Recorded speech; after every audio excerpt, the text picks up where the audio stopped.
జై వీరభద్ర సార్ నమో నమ. ఇంకోటి రాజన్న రాజ్యం అంట. అరే రాజన్న రాజ్యం అంటే ఏం రా, 2000 నుంచి 2024 అంతం. రాజన్న రాజ్యంలో ఏం జరిగింది, ప్రజలకి ఎట్లా మభ్య పెట్టాలా, ప్రజల్ని ఎట్లా మోసం చేయాలా, నవ్వుకుంటూ ఎట్లా గుంతలు తీయాలా, ప్రజల భూములను ఎట్లా ఆక్రమించుకోవాలా, ప్రజల భూముల్ని ఒక పక్క సంక్షేమ పథకాలు తీసుకొని స్కామ్లు ఎట్లా చేసుకోవాలా, ప్రజాదానాన్ని ఎట్లా తీసుకోవాలా, జలయజ్ఞం దళయజ్ఞం చేయాలా, అన్నీ ఎట్లా చూపించి దోషిపెట్టిపోయినాడు రాజశేఖర రెడ్డి గారు. ఆయనకి పనిష్మెంట్ భగవంతుడు ఇచ్చినాడు. ఆల్రెడీ మనం చెప్పకూడదు అవన్నీ, ఇంకా అయిపోయింది.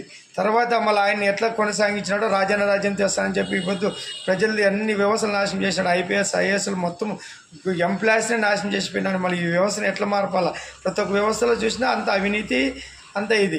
ఏ ప్రజలు చూసినా ఇప్పుడు తవ్వే కొద్దీ పుట్టలు తవ్వే కొద్దీ వస్తున్నాయి అవినీతులు, అక్రమాలు, తర్వాత భూ కబ్జాలు అన్నీ ఈ రాజకీయం నుంచే సమస్యలు వస్తున్నాయి. రాజకీయం నుంచి రౌడీజం పెరుగుతుంది, రాజకీయం నుంచి గ్రూపులు, రాజకీయం నుంచి కులాలు, మతాలు, కులగెజ్జలు, మత గెజ్జలు అన్ని రాజకీయం నుంచి వచ్చినా కూడా ఈ కుల రాజకీయాలు, మత రాజకీయాలు